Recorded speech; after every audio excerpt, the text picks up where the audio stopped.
अस्सलाम वालेकुम, my name is Akif Nawaz. Welcome to tutor time. अब जैसे कि हमने लेक्चर सीरीज स्टार्ट की थी कि बेसिक और एडवांस ग्रामर जो है उसको हम वन बाय वन डिस्कस करें।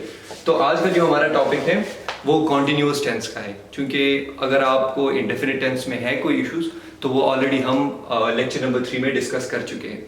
अच्छा, तो आज हम बात करते हैं कॉन्टिन्यूअस टेंस का। जिस तरह हमने डिस्कस किया था कि the tense of a sentence is solely determined by helping verb and main verb, कि अगर किसी भी सेंटेंस का आपके सामने हेल्पिंग वर्ब और मेन वर्ब रखा जाए तो उससे हमें पता चल सकता है कि which tense are we talking about. Okay, तो अगर हम कंटिन्यूअस टेंस की बात करें, इसको फर्दर हमने कैटेगराइज किया हुआ है present continuous tense, past continuous tense and future continuous tense. अच्छा, तो प्रेजेंट कॉन्टिन्यूअस टेंस में हमारे पास हेल्पिंग वर्ब और मेन वर्ब अलग होते हैं, पास्ट में अलग होते हैं एंड फ्यूचर में अलग होते हैं। कुछ सिमिलरिटीज इसमें है जो कि हम डिस्कस करेंगे कि जो तमाम कॉन्टिन्यूअस टेंसेस है उसमें सिमिलरिटीज कौन कौन से हैं। सबसे पहले हम बात स्टार्ट करते हैं सेंटेंस स्ट्रक्चर से। अच्छा, the basic sentence structure is comprised of a subject, helping verb, main verb and object. लेकिन चूंकि हम टेंस को डिस्कस कर रहे हैं इसीलिए the main focus will be on helping verb and main verb. चलिए, तो हम स्टार्ट करते हैं प्रेजेंट कॉन्टिन्यूअस टेंस को।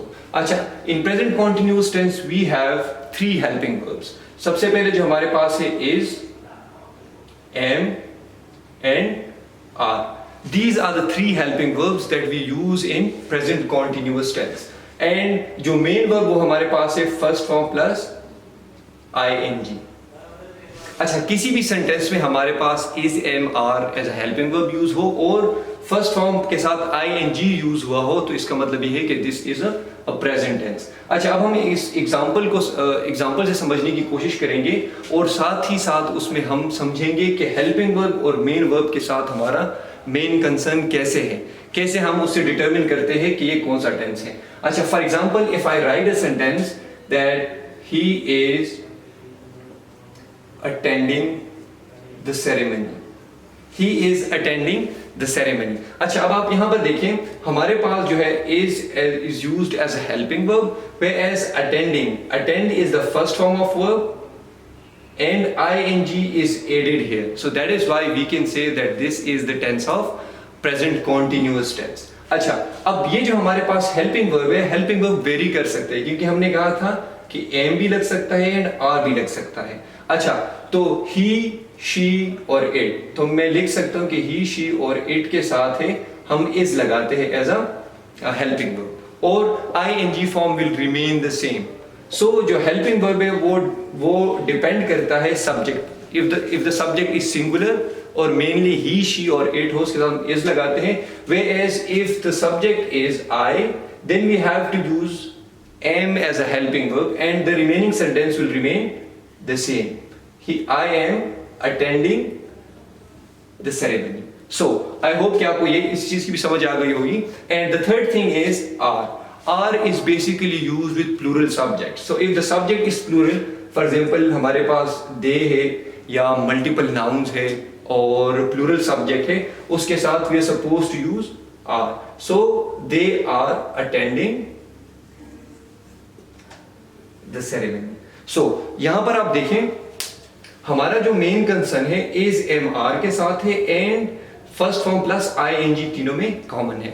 So this is all about present continuous tense. So if in any sentence the helping verb, these are the helping verbs used and this is the form of the verb, अगर ये हमारे पास है so that would be called as the sentence which is of present continuous tense। अच्छा, अब हम बात करते हैं, अब हम नेक्स्ट टेंस की बात करते हैं पास्ट कॉन्टिन्यूअस टेंस की।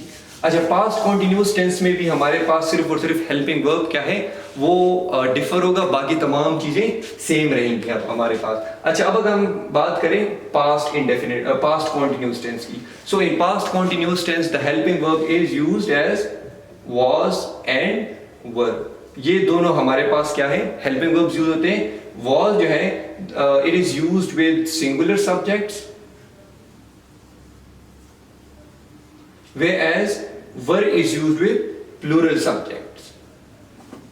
अगर सब्जेक्ट सिंगुलर है तो was लगेगा, अगर प्लूरल है तो were लगेगा। अब let's try to understand this the use of both was and were with the help of examples। तो अगर मैं उसी सेम एग्जाम्पल को लूं and I have to change it into past continuous tense, so it would be like this। अगर मैं कहूं कि he was attending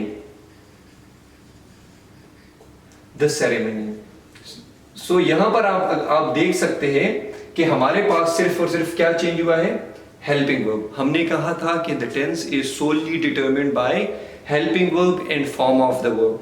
यहां पर हमारे पास was लगा हुआ है, so that is why we can say that this is the tense of a past continuous tense। अच्छा, ये तो हमने सिंगुलर सब्जेक्ट की बात की। सिंगुलर सब्जेक्ट हमारे पास कौन कौन से हैं, ही है, शी है, इट है, या कोई नाउन यूज हुआ है। For example if you replace it with Ali, Ahmad, जो भी हो, तो उसके साथ हम was लगाते हैं। अच्छा, अब अगर मैं सब्जेक्ट को चेंज करूं, फॉर एग्जांपल मैं दे लिखूं, सो इससे पता चल जाता है कि the subject is plural. So they के साथ हमने क्या लगाना होता है, were as a helping verb, and this again would remain the same. So एक चीज जो हमें अभी तक पता चल रहा है इस चीज से, वो ये है कि main verb remains the same in all the continuous tenses. So अब हम आई होप कि आपको इसकी समझ आ गई होगी। This is one of the most simple tenses in among all. अच्छा, अब हम बात करते हैं फ्यूचर कॉन्टिन्यूअस टेंस की। फ्यूचर कॉन्टिन्यूअस टेंस में हमारे पास अगर हम बात करें, हेल्पिंग वर्ब हमारे पास एक ही यूज होता है, that is will be, and again the helping verb would remain the same, first form plus ING. So अगर किसी भी सेंटेंस में हमारे पास आईएनजी फॉर्म लगा हुआ है, इसका मतलब यह है कि this is a continuous tense. और फिर हेल्पिंग वर्ब से हमें पता चलता है कि वेदर इट्स पास्ट, प्रेजेंट और future. So if in a sentence the helping verb is used as will be, so इससे हमें पता चल जाता है कि this is future continuous tense. अब उसी सेम सेंटेंस को मैं ले लेता हूं जिसमें हमारे पास है I will be attending the lecture।